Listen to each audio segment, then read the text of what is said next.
This is your Chargers linebacker, Deion Henley, and you're tuning in with Chargers Unleashed. Welcome to another edition of Chargers Unleashed. Jake Hefner and Dan Wolkenstein, Daniel Wade and David Droegemeier. It's the crossover, ladies and gentlemen.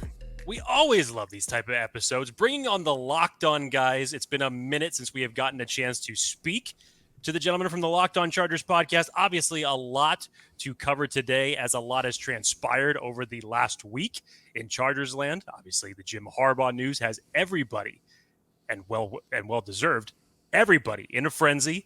And of course, now after the weekend, we start getting the additional hires coming down. And then, of course, just mere hours ago, the Chargers have landed their GM in GM Joe Hortiz. So we wanted to make things fun. Obviously, bring in the guys from Locked On to get their perspectives on it. Always great work that they do over there on the Locked On podcast. Gentlemen, how are we doing? Good, David. Excellent. I mean, how could you not feel anything but excellent? I mean, I think it's been a complete and total 180. There was no hope. I mean, there was a lot of anger and frustration before the Jim Harbaugh news. And it's like, after the Jim Harbaugh news, it's a complete 180. And also not just that, but it's the succession of impressive moves that have happened after the Jim Harbaugh news that has really kind of reinvigorated us and quite frankly, the entire Chargers fan base. I mean, I just want to send a special shout out to you guys for making us, follow in the wake of the director to make us look bad by comparison. Yeah, after seriously. having him on your show. So thanks a lot. Terrible. Next time maybe get someone a little smaller before we come on so we can look a lot better by comparison. But besides that, I mean, I think, anytime if you're a Chargers fan that there's change, especially a change after the disaster that we saw in the final season of Brandon Staley, or almost season of Brandon Staley, didn't make it all the way through. There's hope, right? And like the thing is a lot of the kind of criticisms or, kind of devil's advocate kind of stuff I've seen out there is just kind of like, yeah, but you guys said the same thing about Brandon Staley, right? Where it's like, yeah, there was a lot of people excited about Brandon Staley, right? He went to that first press conference. He knocked everyone's socks off. He had me, willing to run through a brick wall and eating out of his hands. I'll fully admit it, right? But I think the difference is here is like, now you have someone that you don't have to be excited by his words, right? Like, we weren't that excited about Brandon Staley till we heard him. Like, Jim Harbaugh's not talking till Thursday.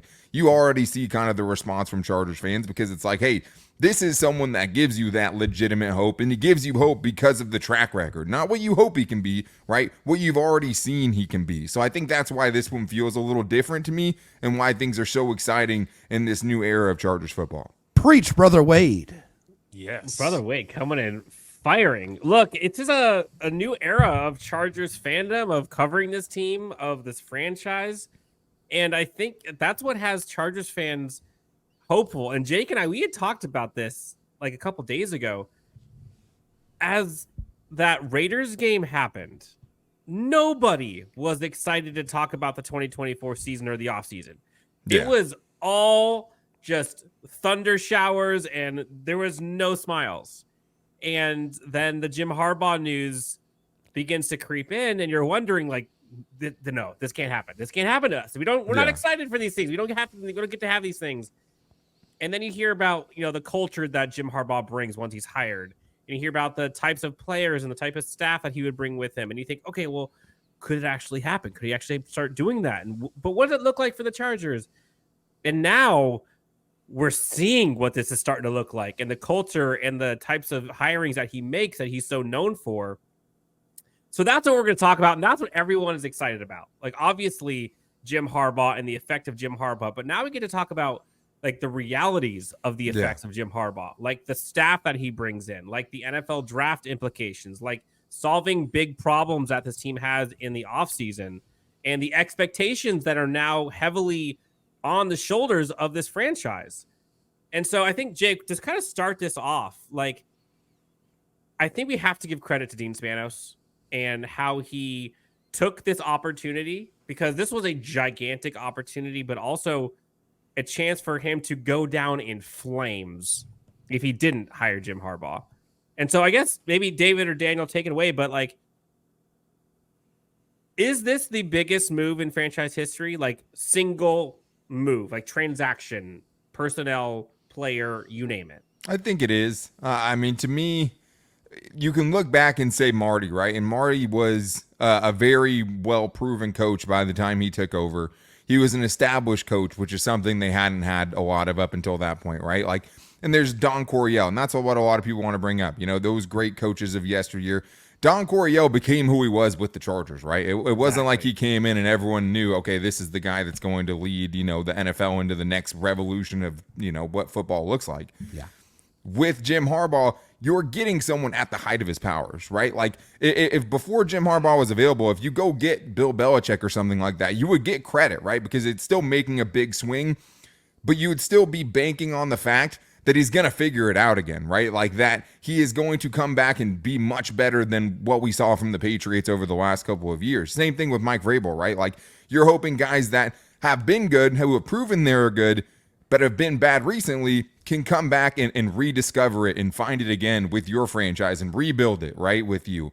But Jim Harbaugh, you're getting the hottest thing on the market. You're getting someone that is coming off of an actual championship, right? You're getting a champion, whether it's at the collegiate or pro ranks, it doesn't matter. Like you're getting someone with championship pedigree, and that's what I think makes it the difference for me. Obviously, there's been, you know, Chargers fans who have been around for 60 years watching this team, right? We hear from them all the time. Hey, I've been watching this team 30, 40 years.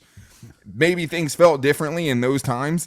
I think when Marty was hired, I think I was about 10 years old, 8 years old. So like I probably didn't have, you know, the right kind of understanding of how important it was. But to me, especially after watching and following and covering, you know, the last 8 years covering the last 20 years of following this team, I mean, I don't think it's close. Like I think this is easily the biggest move that we've seen. And David, I think what's also sometimes lost is it's not just that he's a coach that's brought in. It's what comes with that coach. And we're talking about like the staff and the culture and all of those things. Like talk about those aspects that make this bigger than just a head coaching hire. Yeah, I mean, obviously Jim Harbaugh in within himself is a huge draw, but it's not just about what he brings himself.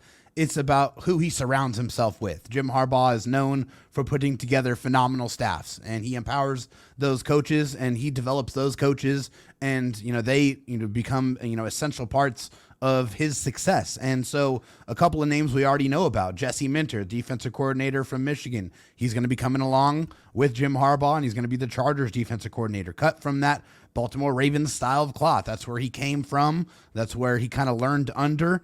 And, you know, he's going to bring that style of defense and kind of interpret Jim Harbaugh's offensive message, which is to pound the rock, be physical, be tough, to that defensive side, to where they're swarming, they're gang tackling, and they're making it very, very tough to move the football. I mean, that's what Jesse Minter's defense does, and I'm very excited for those prospects. And, of course, not just that, the other part of the equation that's going to bring that toughness on a day in and day out basis, of course, is the superhuman Ben Herbert. So Herbert is an absolute monster. He is a legendary strength and conditioning coach. He's going to bring that toughness on a day in, day out basis. You watch the videos of him, and this guy is a very scary individual. Okay.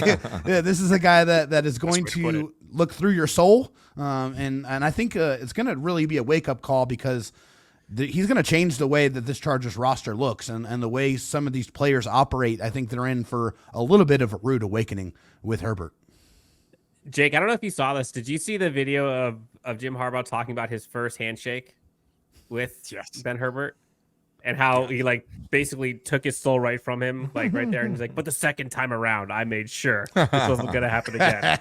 Yeah, I mean, the Ben aura of Herbert, competitiveness right there. Yeah, exactly. And then, you know, late breaking news: Joe Hortiz, Jake, becomes the Chargers, or seemingly per reports, it's not official. We haven't seen anything else out there, but according to the big dogs, the Albert Breers and the Schefters of the world, Joe Hortiz, director of player personnel, the czar from Baltimore, been there for 2 decades now, looks like he's going to be the next GM. Jake, talk about kind of the fit like a glove of the staff that we're seeing so far.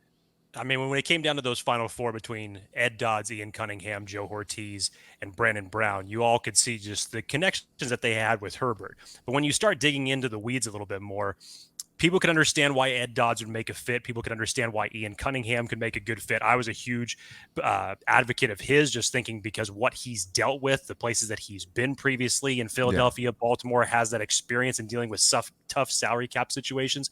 But when you look at Joe Hortiz and just a standpoint of being with it one single organization that long, being a part of two separate Super Bowl winning teams, having that Baltimore Ravens team consistently in contention, being able to find value in later draft picks that is not picks that take place only on day one, which is something that we don't know what that means. Needs. We don't know what that feels exactly.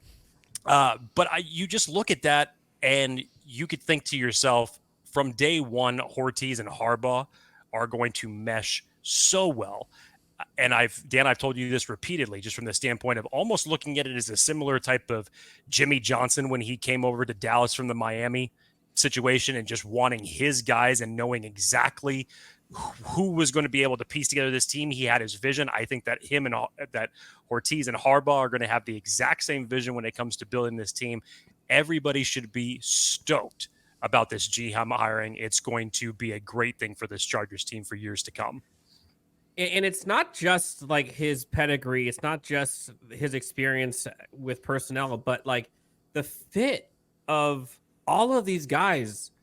Ravens cut from the same cloth. Like you've got Jesse Minter, Ravens. You've got Joe Hortiz, Ravens. John Harbaugh, Jim Harbaugh. You got the connections there. Then you look at like the Ben Herbert stuff and like the mentality. All of these guys have a very similar construct in terms of how they develop, who they bring in, how they want to play the game of football on both sides of the ball, and the resiliency and the effort that their teams put in. Like, it's just a fact. And all four of those guys together now in the same org, I don't think I saw that coming. Like, that was a surprise to me that you saw that much of a fit with this early on. Like, usually you'd think, all right, well, you can find ties at some point. You can find the Ed Dodds ties. But, like, this is, like, legit not ties. So... yeah, it's got Jim Harbaugh's fingerprints all over it, right? I mean, I think, he's the one that's going to be leading things. I mean, I think we all know, there's the GM now. Obviously, Joe Hortiz is the GM, but the guy that's making the decisions is Jim Harbaugh. I mean, this is him all day long. All of these moves are all connected by him, with him, and I think they're all because of him. And I think he saw all the things that went wrong before he got here and knew that serious change had to happen and had to permeate through the entire organization. Well, let's think about it like this. I mean, for me, like if you think of Staley, right? Like Staley kind of got the same thing where they said, hey, we're going to let you bring in your own staff, right? And there was a couple holdovers, the Gift Smiths of the world, and so be it, right? But like at the same time, he inherited Tom Telesco, right? That wasn't a combination. Those guys didn't have connections from the start. He inherited him, right?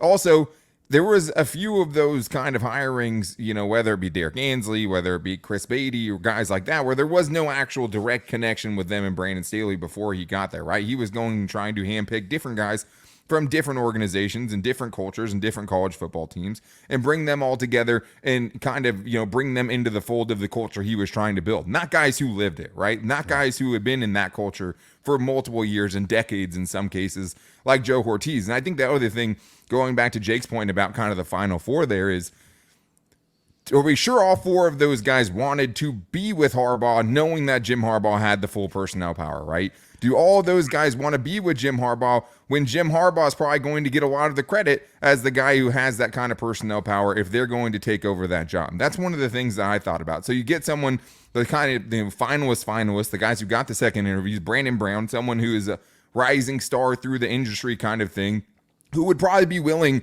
to cede some of that power with his inexperience, right? The difference between the four guys you mentioned and all of their titles, there's only one of those guys that wasn't an assistant GM right now, right? It's Joe Hortiz. And so he wasn't the actual guy there under, Ozzie Newsome or under Eric DaCosta, even though he had a great relationship with those guys. This is someone who is a director of player personnel who doesn't necessarily might have those kind of finer details down of what it takes to be a GM all the time. So I think if you're going to find someone who is going to be willing to cede Jim Harbaugh the power that Jim Harbaugh wanted when he took that job, that might have taken an Ian Cunningham off the table. That might have taken an Ed Dodds off the table. I mean, it's crazy because Ed Dodds was supposedly a package deal with Jim Harbaugh at the beginning of this, and everyone was afraid the Raiders were going to go get Ed Dodds, right? Like, that's where this thing kind of started. But I think when you're looking at the cohesiveness of the guys that they're bringing in, first of all, Jim Harbaugh and Joe Hortiz have had a relationship, and Jim Harbaugh has helped Joe Hortiz find the right players that play the Raven style football, whether it's with Michigan or whether it was with Ohio State, right? He helped scout those guys. He knew what kind of players his brother wanted. And the good news is Jim Harbaugh likes a lot of the same kind of players as John Harbaugh does, right? And that's the thing, is like, neither Jim Harbaugh nor John Harbaugh are known for their X's and O's. Like, Jim Harbaugh's not Ben Johnson. He's not going to come in here and have this, brilliant scheme that's going to get guys open. What Jim Harbaugh does is he finds those guys and puts them underneath him, right? And that's how he's been able to have as much success. He cultivates coaches like a lot of people want those coaches to cultivate their players. His coaches go and do big things when they're done with Jim Harbaugh. And I think by taking Joe Hortiz, by taking someone like Jesse Minter, it's kind of like a plant, right? It's a succulent, so to speak, right? You take that little piece of it out, you put it in your pot, and you're hoping you can grow that, right? You're hoping you can take those pieces and have it grow into the culture you want for your franchise. And it seems like that's what the Chargers are trying to do here. And I think they're going about it the right way as far as finding all those people who have had similar visions, who have run defenses that Jim Harbaugh wants to run, who have drafted players, who have developed players that Jim Harbaugh likes to play with. And I think they're doing a masterful job at it so far.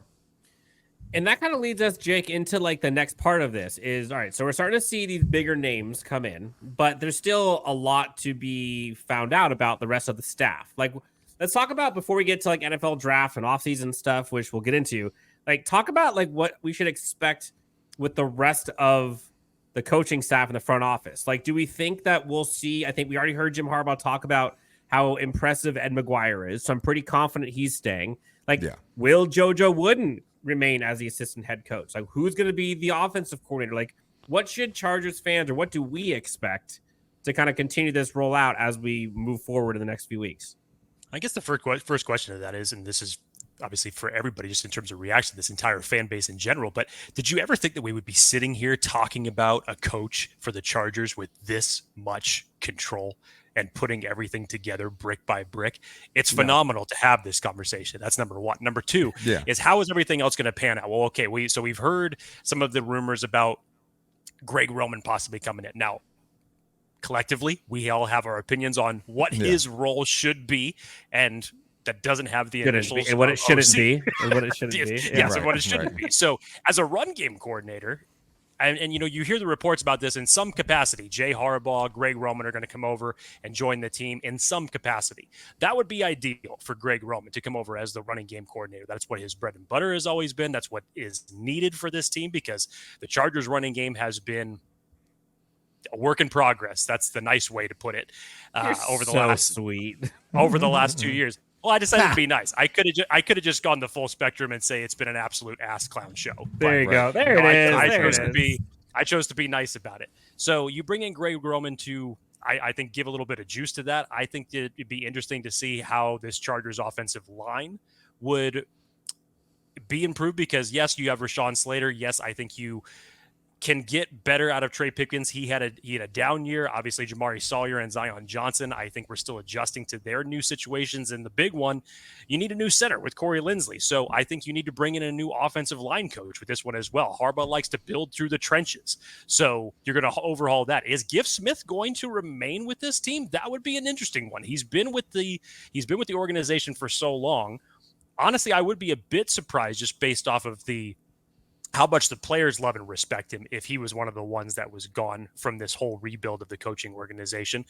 But how about in the secondary as well, Dan? You need some help in the secondary.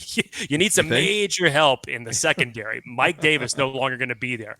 Question marks with Jasir Taylor and Dean Leonard. Asante Samuel Jr. is one of the only productive cornerbacks that you have on this team, and there's still room for him to improve right now. So it's interesting to see this all pan out, because in a weird way, it's basically just cutting everything down to the foundation and building it back up one piece at a time. But the fact that Jim Harbaugh now has the carte blanche to do this, that's the biggest thing. So we're going to get into like the what we and what fans should or maybe do expect for this Chargers team, like short and long term, here in a bit. But I think before we get to that, I think there's a couple of big implications here, like with Jim Harbaugh and the staff. One of which is kind of the offseason when it comes to both free agency and the draft. And then the other one is like how they're going to solve some of these very loomingly large questions from a cap perspective. So let's start off with like the offseason, like free agency / cap relief, if you will. David, crystal ball for you. How do you see Jim Harbaugh, Minter, and staff go about setting up this team heading into the draft from a free agency perspective? Yeah, well, I mean, just free agency, or are we talking about salary cap and stuff like that as well? We'll put those in the one bucket. Okay. Yeah, so obviously on the defensive side, you got 2 edge rushers that have a cap hit of $35 million. One of those has got to go. I mean, it just has to happen in order for them to get back to being cap compliant. So who's your money on? Yeah, I think it's probably going to be Khalil Mack, as much as I hate that, because I mean he's the most productive version, productive edge, one of the just best players on the team, period, and he's been a real joy to watch. But you just have to look at it logically. He's over 30, and who knows how many more productive years he has. And Joey Bosa, although he gets hurt all of the time, and he's had really a lot of issues being productive consistently on the football field, I think that's probably going to be the move. They'll probably either trade or cut Khalil, and they'll probably keep Joey. It just seems like that's the most likely scenario there. But I think, in the draft, they absolutely have to go get a corner. I think they have to get a corner early. And I think they're going to have to change their linebacker position. I wouldn't be surprised if there is some adjustments there. I mean, Eric Hendricks is a pretty easy cut candidate as well. You can kind of pull the ripcord on that contract and get out of that. So I think there's going to be movement there. Definitely going to be some movement in secondary, like I mentioned. I think that's well, probably it's hard where when you don't know how much start. money they have to work with, right? Like, Right. I think that's the tough thing right now is like you just don't know how far. Like, it doesn't feel like a free agent shopping spree. I'll tell you that right now, right? Like, and I think that's part of the reason the GM part of it's so important, just because it's like whoever it is going to have to be able to identify guys who are going to massively outplay the contracts they sign. And like the couple kind of nuggets we got from Tom Telesco in his time was like when he was coupon Tom, that was the best Tom there was. Like big money spending Tom failed miserably all the time, right? Like it was always the Casey Haywards of the world that would come in, the Bryce Callahan's. Oh well, no. Let's not put Derek Cox and Casey Hayward in the same sentence. No, that was in the bad. Okay, yeah, we're talking about the good. All right, I'm talking about the Casey Haywards, the Kyle Van Noys, right? Yeah. The Bryce Callahan's. Yeah. The Morgan Foxes, sure. Like those were always the peak of Tom Telesco's powers. It was when the Derek Coxes happened, when the Orlando Franklins or the Brian Bulagas, like those are where he always struck out. But I think the hard thing about this free agency period is like, okay, yeah, if you get rid of 2 of the big 4, right? So we're talking Mike Williams, Keenan Allen, Joey Bosa, Khalil Mack, right? That gets you significantly under the cap, but then you take away the draft picks and you take away the in-season spending money that they have to allot, right? All of those things. It's like, okay, well, you're going to have to get pretty far into the green before you're out there being able to actually fill the holes the Chargers have going into next year, center being one of the biggest ones, with players that you're going to feel good about, not bounce back candidates, not guys you're buying low on and things like that. So it doesn't feel like a big shopping spree to me if we're just focusing on free agency and getting under the cap right now. Feels like, hey, it's some of these big names are going to be cut. Feels like a lot of the guys who are going into contract years, a lot of those guys probably aren't safe, right? I think that's where I would look as far as the guys that are easiest to get rid of, as far as the guys you're going to save the most money on. Like, I think the Bosa Mack part of it is probably the hardest one. And my biggest question is bringing in Jim Harbaugh going to get the buy-in from Khalil Mack that they're going to be contenders in 2024, that he's going to want to play here, right? Because with Bosa, it's like, okay, he's going to play here. He has 2 years left on his contract. Like, it at the end of the season felt like Khalil Mack might not be here by Khalil Mack's choice, right? Yeah. Hey, release me. Hey, trade me. Yeah. I'm 32 years old. I'm looking for a ring next year, and you guys are a total dumpster fire, for lack of a better term, right? I just put up 17 sacks, and we had 5 wins this season. You know what I'm saying? Yeah. So, like, that one, it feels like there's the most choices of outcomes. He's also a guy that, all of those are going to be tough to move, like salary-wise by trading them. You have to get someone with a lot of cap space. that also feels like they're in contention to do it this year. And those two things don't usually coincide, right? So I feel like he, with the 17 sack season, is one of the more, valuable trade chips that you have, because also his contract's going to expire. So you're going to immediately get that money back after that season.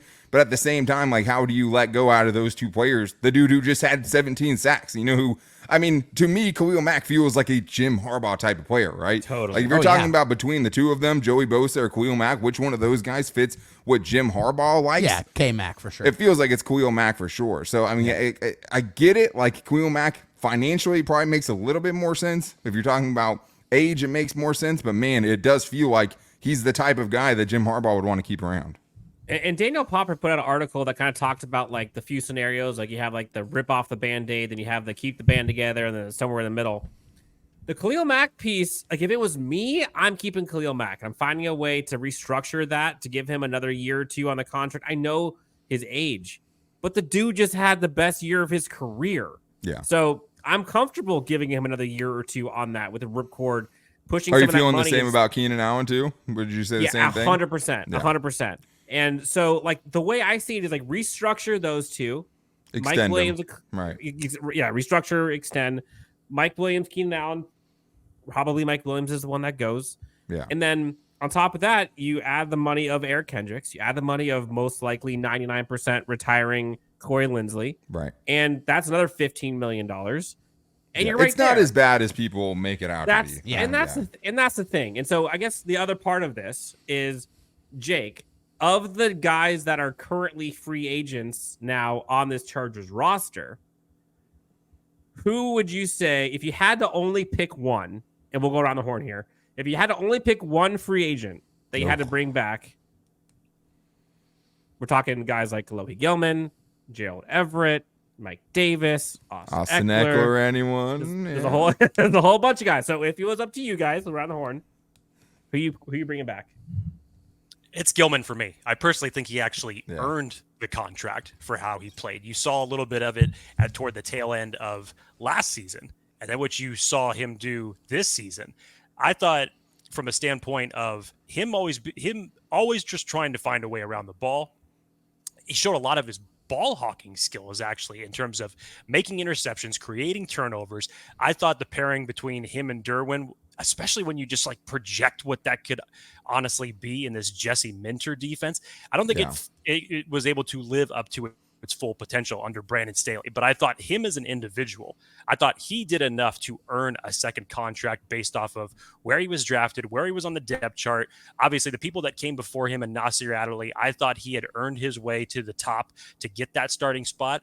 And I think he bet on himself in the final year of his contract, and he earned it. So that would be the number one that I would start with. Droegemeier, how about you? Yeah, I mean, speaking of guys that are Jim Harbaugh type of guys, I mean, we're talking about Khalil Mack. I mean, hello. How could you not think that Gerald Everett is a Jim Harbaugh type of player, a guy who loves to get in a fight, that likes to really make you work to get him on the ground, that, is a max effort type of player.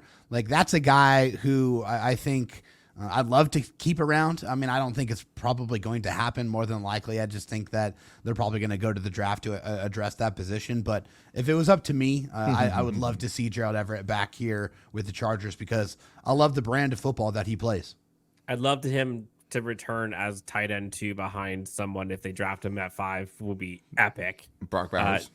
Yep. Daniel Wade, what about you? Yeah, I mean, I think the tough part of this conversation is like, when you would look at a situation like this, it would be like, okay, well, what do you have behind those guys, right? Because it's like necessity is another big factor here, but it's like you just went through all those guys you talked about. There's not a firm starting player behind any of those guys, right? Like, what do you have behind Alohi Gilman at safety? You have JT Woods, who's a healthy scratch the last few games, healthy scratch under 2 different regimes basically in the past year, right?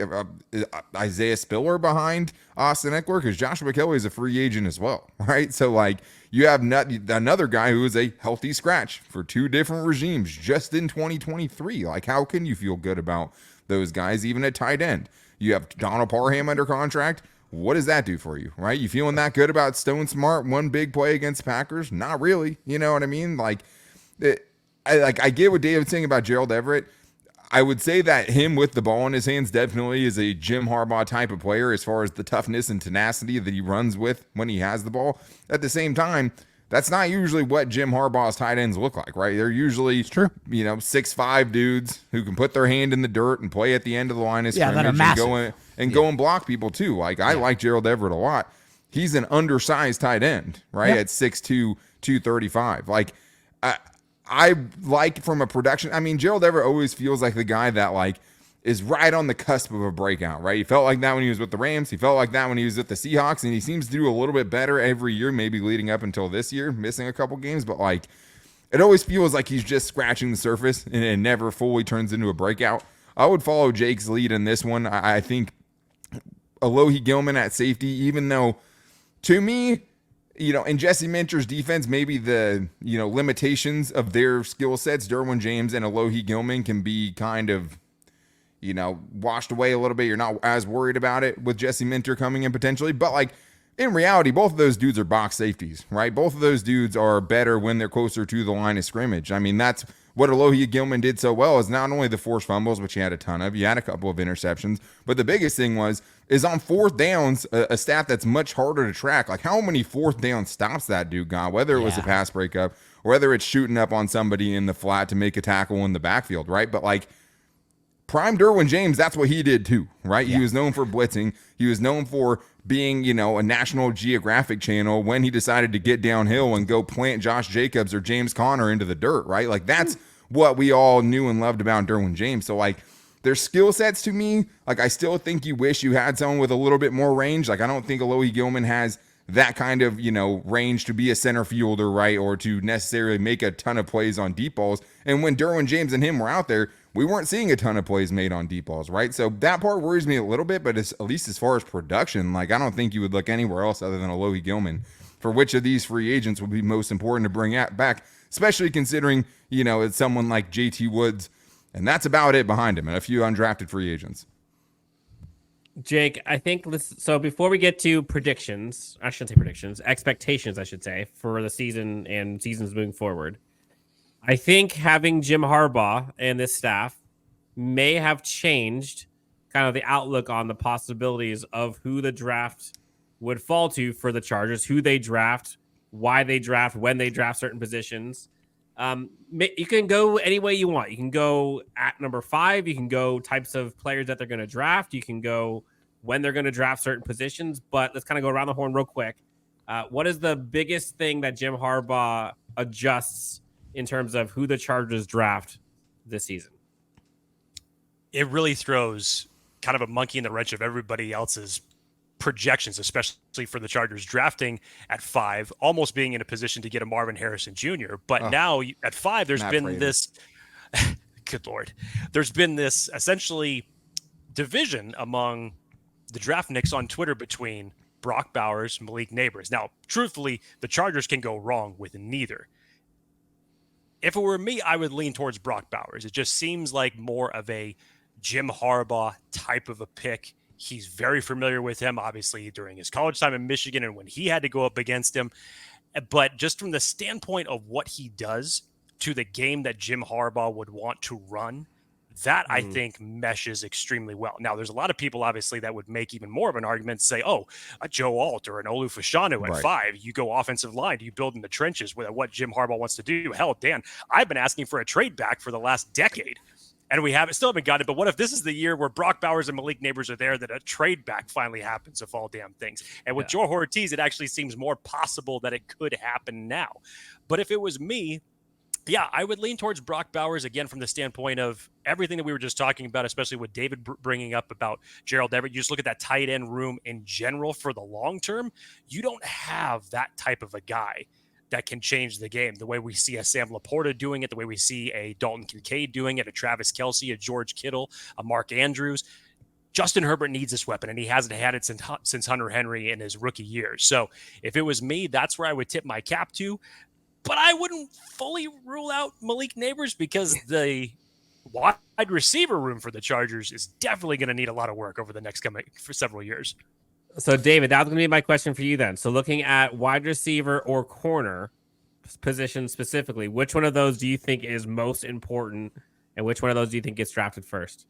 Yeah, I mean that's a great question because both of those positions get paid an extreme amount of money. I mean, at the top end, I mean we're talking $25 million per season at the height of both of those. So I think it's crucially important that you address both. But I think it's all about the value that's going to be available at that 5th overall pick. And I think as of this moment right now, I don't see any corners that really fit that value. So I think you look at the wide receiver position as guys that are, more going to be, projected to be immediate impact. So, Malik Neighbors, a guy that's a separation god, and, a guy like Adunze, who is a big play machine. I think those are two attractive names to look at when it comes to wide receiver, which is probably what I would defer to between those two. But I'm with Jake. I mean, I like the idea of Brock Bowers, but I think ideally I like to trade back a couple of picks and still get Brock Bowers and be able to rearm even further, because obviously there's a lot of things that the Chargers need to address in the draft,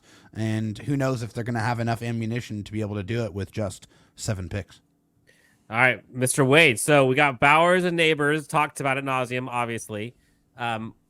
Given this is now Jim Harbaugh's team, I mean, everyone talks about like the need for a bruising back. Everyone talks about the need for center. They talk about the corner. They talk about wide receiver. Talk about linebacker. Talk about offensive line, safety. Like all these positions are important, but there's only so many draft picks you get. Yeah. Which positions do you think are most needed to be drafted high versus which positions possibly could be figured out either free agency, late in the draft, or UDFA? Yeah, it's a great question. And I think, it's hard because I think you legitimately could look at every single position on the Chargers roster and argue they need to upgrade there, or they need more bodies there, or they need depth there. Like, it just point me to the position that they don't. Like, I think you'd say, I mean, I've seen a lot of people want an edge rusher, or like edge rusher, even with just if you have one of Khalil Mack or Joey Bosa with Thule, feels like one of the places they're best set up, right? That I wouldn't necessarily think they need to address super early in the draft, even though obviously you want to set up for the future, right? Which was one of Tom Telesco's biggest flaws, is like, hey, these guys came up for big contracts. The Chargers had no choice but to give them, height of the market kind of deals because they had no backup plan to those players. So I think the thing is like you see these mock drafts floating around, right? And it's like, oh my God, well, what if you get, Brock Bowers and follow that up with Jackson Powers Johnson, right? In your first 2 picks. Right? It's like, well, damn, okay, and you feel really good about those 2 positions now. But then you're going to look at Asante Samuel Jr. standing there by himself and say, okay, is this really a position we can wait more than 2 rounds to address? Because, I mean, you don't have a slot corner that you feel good about. The one that you took in the 6th round just got benched last year, right? And Jasir Taylor. Dean Leonard, I liked a lot what I saw from him in the preseason. Thought he came in and held his own. How can you make a judgment call on that after the, very small handful of snaps that we've seen from him, right? You have Michael Davis leaving, and he didn't even get brought up in the conversation of guys to bring back, because it's like, even with how desperate we are, Michael Davis, not an option, right? Like, so it's one of those things where it's like, there's no perfect answer to it. There's no way they're going to be able to address all of these needs, right? I mean, I think if you're looking at, okay, well, hey, I hope you could get a running back later. I hope you don't have to take a running back within the first 3 rounds, but then you look at 3 consecutive day 3 picks that have been failures for your team, right? Like the best, Tom Telesco, traded up for a running back and took, multiple running backs. His best running back was an undrafted free agent. You know what I mean? Like, so it's like running back feels like you should be able to wait for it. Tight end, it feels like a really shallow class. Obviously, I haven't gotten into all of those guys yet. So it's like, hey, if a Brock Bowers is there, it fits a huge need. But obviously the list of first round tight ends is a total kind of mosh pit of you just don't know. So like I think that for me, the biggest needs on this team right now, I do think tight end is one of them. I think center has to be up near the top. Corner is probably the biggest one, but it doesn't seem like there's a fit there at 5. So maybe you trade back and take one of the top corners with that pick. But man, like there's nothing you're going to do to fix this team just in the draft. And that's why it's so important to me that whoever this next GM can do whatever they can, truly take a best player available approach, because guess what? The best player available at your pick, you're probably going to have a need at that position, because you have a need at basically every position. So you can full on go best player available, because you're not going to be overstacking a room, or that player's not going to have a chance to get playing time, right? It's just not going to happen the way the Chargers roster is right now. So get the best you can, and then hopefully you can find those cheaper coupon Tom type of deals in free agency to kind of fill in the cracks and keep you competitive in 2024. I'm curious. I asked Dan this question the day that Jim Harbaugh was hired, and I said, I put the line at 1.5. Over or under how many Michigan players are drafted by the Chargers Just talking this about season? this. I'm going to up it now to 2. You got Chris Jenkins out there. You got Mike Sainristil. You got Roman Wilson. There's a plethora of guys that you could go with. Make the argument for sure. Over or under 2 Michigan Wolverines come and join the Chargers in 2024. I'm going under. I don't know. I mean, there's 7 picks. Obviously, like the UDFAs. Don't forget the UDFAs. Okay, well, if we're counting UDFAs, I could definitely see if you're putting it at 1.5, right? So I can't tie it. I think I would probably put it at over 1.5. But I do think that I don't know, man. It does feel like he's going to get some of his guys, and it feels like some of the guys that he has coming into the draft is going to be fit a big need for you. So like I don't know. I'd be surprised if they didn't draft at least one of them. That's what I'm saying. I think 1 draft pick and then probably a UDFA or 2, I think, is something that's realistic. Yep, I would agree. We'll get you guys out of here on this one. I think the one question that we have left, everyone's on cloud 9 right now, obviously. Chargers fans are so excited about Jim Harbaugh. We're going to the Super Bowl this year, and we're going to be up in the rafters. Okay, let's go back to reality a little bit here. Last question for us is short-term and long-term expectations. What are we actually expecting from this Chargers team this year? And what should the long-term expectations or the goals be that need to be met in order for this to be a success?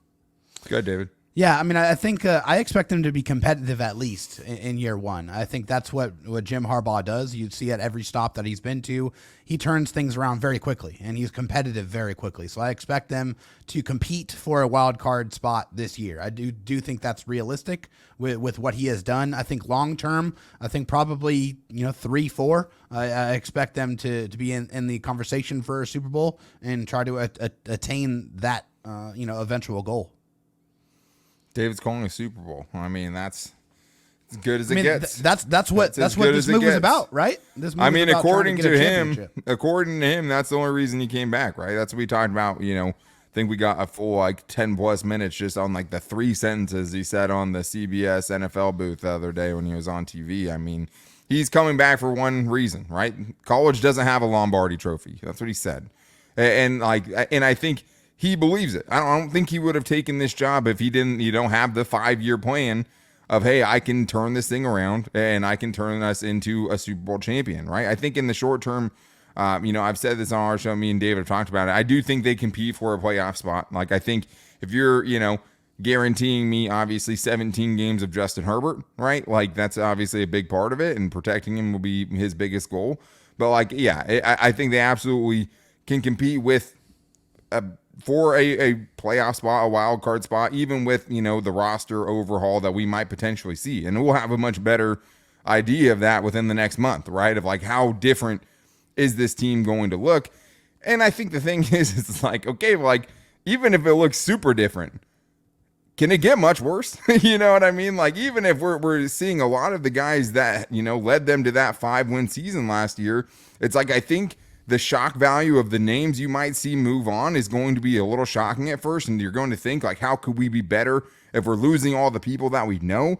At the same time, the people weren't getting it done, right? And you have attachments to those players because you've been rooting for them and hoping that they'd be good ever since they were drafted. And I think that the Chargers, we've seen a lot of good individual players, but the cohesion just hasn't been there, right? We've seen tons of individual great performances that have led to a lot of mediocre seasons. And I think the long-term plan of Jim Harbaugh and my long-term vision of what happens, and for me, long-term could be he only is here for 4 or 5 years before he decides what his next big step is, right? Jim Harbaugh's a wild dude. I think if you get 5 years out of Jim Harbaugh, that's a godsend. You would sign up for that right now. If I could say, hey, I know Jim Harbaugh's going to be here for 5 years and that's it, he's taking off after the 5th year, I would sign up for it right now, because it means He didn't, get froggy somewhere in the middle of that and decide, hey, maybe the NFL wasn't the best choice, right? Jim Harbaugh's a quirky dude. So, like, I think what you're hoping for and what I expect to happen is you go into every season like the Chiefs do, like the Ravens do, like teams like the Bengals do or the Bills, where every season anything less than a playoff appearance is a total failure. Everything less than a playoff win is a total failure. Like, that's what I think this gets to eventually, like it was in the Marty Schottenheimer days, right? Like, that's what I imagine success looks like, where it's just like, God, what we wouldn't give for back-to-back playoff seasons. How many times do we see back-to-back playoff seasons under Tom Telesco?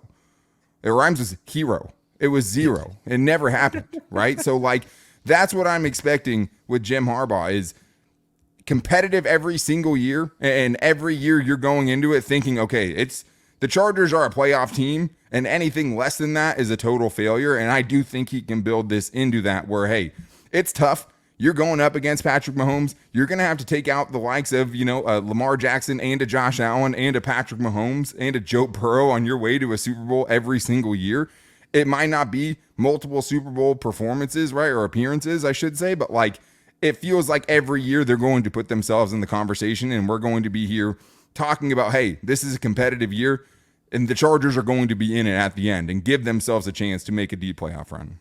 Well, we're looking for 0 to hero. We're hoping for that Herculean effort from Mr. Jim Harbaugh and company, and hopefully we can hoist that Lombardi Trophy and see them hoisting it. Gentlemen, I know we went a little long here. Appreciate both of you guys. Anything ESPN's Chris Rim can wait. No, I'm just kidding. Ooh, thanks for coming on, Chris. I take it back. I take it back. I take it back. I like the tease. Hey, all right. Well, I was going to ask what's going on next with all things Locked On Chargers, but it sounds like we got a little sneak peek for Chargers fans. Sounds great. David, Daniel, what do you guys got cooking up other than a possible Chris Rim episode? Yeah, so by the time you hear this, it might be out. So Wednesday or Tuesday should be a Chris Rim interview for us whenever you're hearing this. Tuesday of that week, I should say, if I'm talking from the past, if I'm a man from the past going into the future, that's when it'll happen. No, it's been 11 straight shows of Jim Harbaugh so far. So if you go Locked On Chargers, you'll probably hear something about Jim Harbaugh. I'm sure, we're going to be, it's every day. And that is a blessing and a curse. And we love doing it. You'd have to be psychotic or really, really love doing it to do what we do.